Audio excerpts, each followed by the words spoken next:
Bienvenue, welcome to Cameroun. Bienvenue, welcome to Cameroun.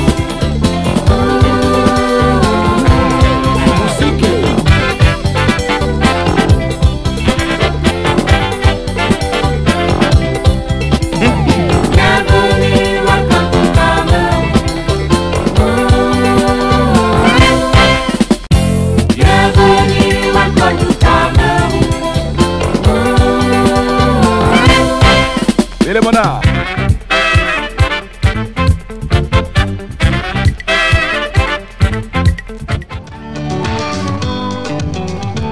Bienvenue au Bois Sainte-Anastasie. Nous sommes au pays des lions les plus indomptables d'Afrique.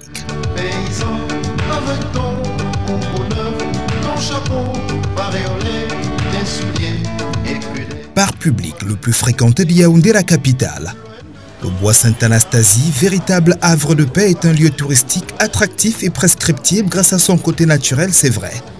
Favorable à la détente et même à la relaxation, mais davantage grâce à son restaurant éponyme. Établissement 3 fourchettes proposant des spécialités de tout type.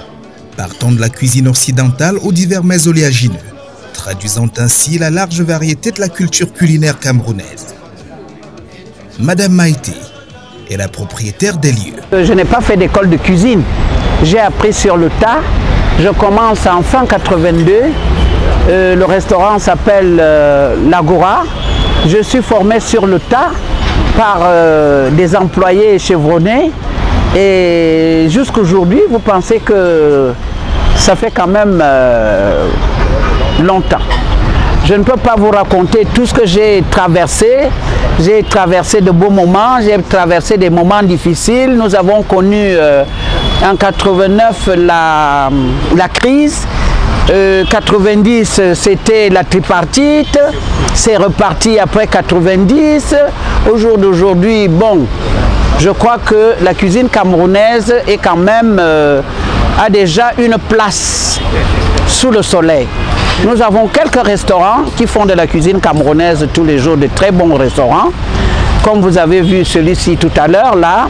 Nous avons aussi vraiment la cuisine qui s'est développée dans tous les quartiers où on mange du héros, on mange du cuit, on mange du taro. Donc ça se développe partout.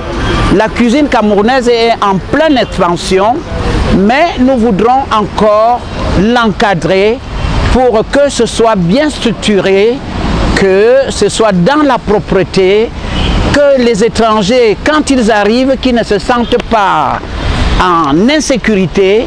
C'est tout ce qu'il faut que nous fassions maintenant. La cuisine camerounaise, elle est bonne, elle est diversifiée, elle est mangée par tout le monde. Vraiment, nous sommes les plus heureux en Afrique. Toujours sur Cameroun Vision, relativement à ce périple organisé par le ministère des tutelles, à savoir celui du tourisme et des loisirs. Après le petit déjeuner de cette brillante présentation de celle grâce à qui nous avons eu tout ce menu, comme vous avez pu voir en image. On va tout simplement se diriger vers elle pour en savoir davantage. Alors maman, on sait que vous êtes l'une des icônes dans ce registre-là au pays des lions indomptables. J'ai quand même envie de savoir qu'est devenue la nuit des restaurateurs dont vous étiez il y a de cela quelques années et qui a fait l'objet de plusieurs émissions sur Cameroun Vision justement. Merci beaucoup. La nuit des restaurateurs, c'est terminé, c'est désormais le festival des saveurs du Cameroun et du monde. Nous projetons que ce festival va se tenir au mois de mai. La date n'est pas encore arrêtée. Vivement le mois de mai donc. Une dernière question pour ma modeste personne. Comment est-ce que le Bois Sainte-Anastasie, qui est le Plestébi de la capitale du Cameroun, a pu gérer cette période, on va dire, qui a été très animée négativement par la Covid-19? Ben, même le Bois Sainte-Anastasie a été sonné comme tout le monde. Hein. Personne n'a été à l'abri parce que jusqu'au jour d'aujourd'hui, j'ai toujours des employés qui sont au quartier parce que nous n'avons pas repris la vitesse de croisière qu'on avait. Donc petit à petit, on tient le coup, on ne ferme pas les portes, mais la persévérance finit toujours par payer. Ils y sont. Les 35 passionnés primés pour le quiz question pour un touriste. Sélectionnés en effet dans le cadre d'un jeu concours organisé par le ministère du Tourisme et des Loisirs, les gagnants sont parés pour effectuer une visite de plusieurs sites touristiques dans les régions du centre et du sud, au temps d'un week-end de rêve. Tout a donc commencé ici, au Bois Sainte-Anastasie, où le top départ, après un copieux petit déjeuner, sera donné par Paul-Marcel Ndioro Amamoum, le secrétaire général du ministère du Tourisme et des Loisirs.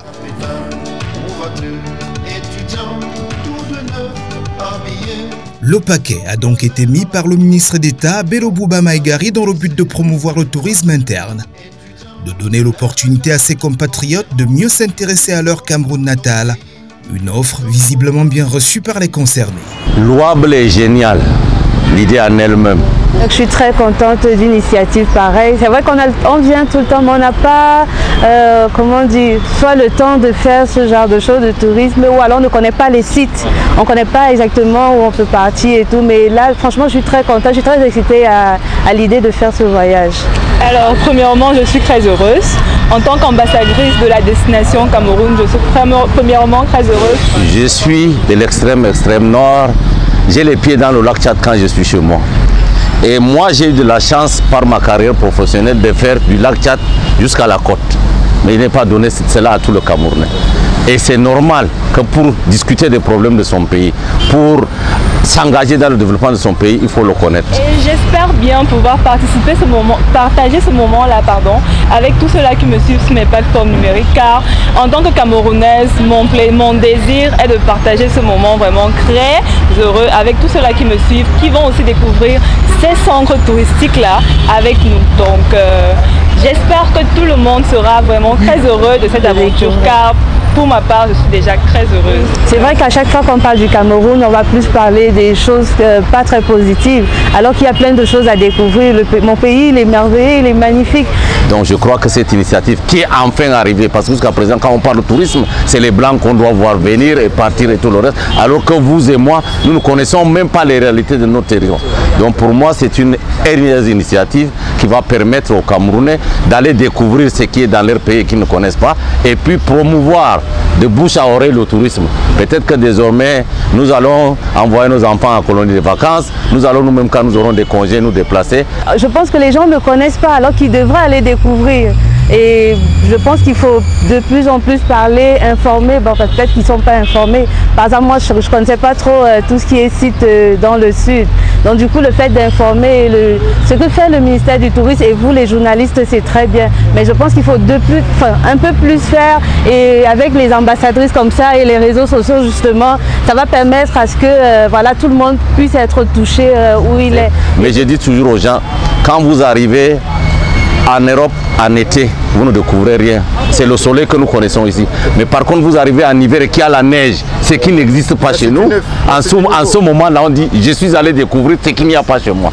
Donc quand quelqu'un est né en forêt, il n'est jamais allé dans le Grand Nord, il n'a encore rien vu. Bah, moi aussi, en partageant les photos quand je vais rentrer, ça va donner envie à ceux qui vont venir. Ah ouais, elle était partie là. Et donc voilà, c'est une très belle initiative. Et je pense que pour promouvoir l'image du Cameroun, en tout cas en ces moments, on en a besoin. Il faut que cette osmose-là, ce mouvement-là, existe. Et comme le tourisme décide de le pérenniser maintenant, de le soutenir, peut-être que les Camerounais comprendront mieux cela et ça pourrait peut-être aider pour la tolérance et le vivre ensemble. Parce que lorsqu'on connaît mieux son voisin, on peut mieux cohabiter avec lui. Et chaque Camerounais a pour mission d'être promoteur de la destination Cameroun. Et pour promouvoir une destination, il faut bien la connaître. D'où l'importance de cette initiative. Merci pour votre louable contribution. Nous allons donc quitter le Bois Sainte-Anastasie de suite pour prendre la route des Bogos, qui est la première, on va dire, attraction de ce périple. Juste à côté, on ira aussi au parc de la Méfou. Ça sera peut-être le parc d'abord, avant Ebogo. Mais dans tous les cas, la suite du reportage va vous en dire davantage. Le Mintoul, bien accompagné par Canal 2 International à travers Cameroun Vision, mais aussi la CRTV avec la présence de Welcome to Cameroun. Et surtout de quelques autres partenaires au nombre desquels Nextel Cameroun. Nous sommes là par souci de solidarité pour un pan de notre famille. En fait, quand on parle de communication, il y a la communication institutionnelle, il y a les voies de communication, les routes, les autoroutes de TIC aujourd'hui, il y a le tourisme. Donc lorsque nous avons été approchés par le tourisme pour venir accompagner cette digne initiative, nous n'avons pas hésité parce que nous sommes dans notre élément. Et en tant qu'entreprise citoyenne, il était normal, comme les actionnaires de cette entreprise ont toujours pensé que nous serons aux côtés du gouvernement pour le désenclavement, pour le développement économique. C'était une occasion, une douane pour nous d'être là. C'est pour ça que nous sommes là ce matin.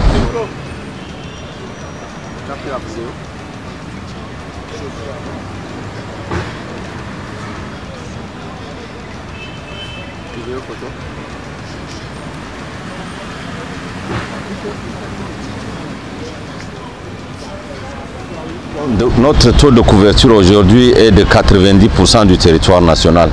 Mais qui dit tourisme ou touriste quand il arrive, ce n'est pas de découvrir les grandes villes. Il a envie d'aller en campagne pour aller voir ce qui s'y cache, les chutes, les montagnes, les vallées, les forêts, tout le reste. Il a envie de visiter. Et c'est là où Nextel devient intéressant. Parce que nous avons plus investi en campagne. Au départ, ce n'était pas forcément pour servir le tourisme. On voudrait servir la nation, désenclaver les zones, désenclaver le monde rural qui est aujourd'hui porteur de notre économie, vous le savez. Mais le tourisme s'est ajouté et nous en profitons. Je crois qu'aujourd'hui, en termes de découverte, de communication dans le pays, nous sommes un allié incontournable pour le tourisme. Ben voilà. À cause de notre développement, à cause des sites. Après le petit déjeuner, grâce à notre partenaire, j'allais dire l'autre partenaire de ce périple du ministère du Tourisme, j'ai bel et bien nommé le Bois Sainte-Anastasie. Après la grande pause photo organisée pour illustrer, on va dire, l'autre partenaire qu'est Nextel, dont nous avons donné la parole, on va dire, aux représentants tout à l'heure. Direction maintenant nos bus pour prendre véritablement le top départ vers le site réservé aux gorilles, chimpanzés et autres primates. Là, nous sommes bel et bien au parc de la Méfou. Juste derrière, on ira au village le plus écotouristique du pays. J'ai nommé le village Ebogo. C'est donc ces 72 heures promis par le ministère du Tourisme et des Loisirs. Nous sommes dans l'effectivité. Depuis ce début d'émission, et vous qui arrivez seulement maintenant, ne touchez surtout plus à rien. Vous êtes connecté Cameroun Vision, la tribune référentielle du tourisme et du voyage. Celle-là même qui vous donne à comprendre en son et en image pourquoi on appelle le Cameroun Afrique en miniature ou encore véritable concentré du continent africain. Direction donc nos bus pour prendre de suite la route. Direction le parc de la Méfou. Nous allons traverser, nous allons faire une halte au parc national de la Méfou. Et s'il vous plaît, suivez régulièrement les consignes du guide parce que nous sommes en groupe. Et si quelqu'un venait à ne pas voir son voisin quand nous démarrons, qu'il me fasse signe, s'il vous plaît. Merci, sentez-vous à l'aise et merci encore à tous les lauréats qui ont gagné ce voyage. Bon voyage. J'ai eu le privilège d'être invitée à ce petit voyage de découverte et ça me fait vraiment plaisir parce que il faut avouer que je suis un peu sédentaire et je suis sûre que je ne suis pas la seule. C'est vraiment une bonne idée de vraiment motiver, encourager les déplacements dans le pays, découvrir aussi le pays. Ce n'est qu'en connaissant déjà notre propre pays que nous pourrons notamment faire la promotion à l'extérieur. Donc voilà. À ce stade, il est très tôt de se prononcer puisque nous sommes encore au début de notre excursion. Donc on ne peut qu'apprécier l'idée d'organiser ce genre d'opération qui va permettre aux uns et aux autres de voir les différentes potentialités, de voir les ressources dont regorge ce pays, évidemment bien entendu, en tirer toutes les leçons nécessaires devant nous permettre d'améliorer la connaissance de notre beau pays. Bien entendu, le tourisme est, je crois, la deuxième source de richesse après l'or noir que le pétrole dans le monde entier.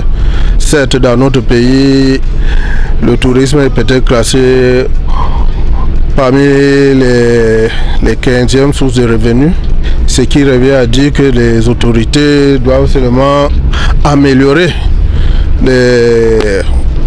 les différentes potentialités, trouver les voies et moyens de faire de ce beau pays un cadre idéal qui pourrait permettre non seulement aux partenaires extérieurs de venir découvrir le pays et pourquoi pas permettre à nous autres les nationaux de trouver des points de détente, parce qu'on pense toujours que pour mieux se détendre il vaut mieux faire un tour à l'extérieur, mais si on développe nos sites, on rend le lieu agréable et le cadre accessible pour un tourisme de masse, parce qu'il faut comprendre aussi que pour l'instant le tourisme est réservé à une certaine classe de la société, et ce qui n'est pas tout à fait idéal, parce que normalement tout le monde a droit, après un certain temps de labeur,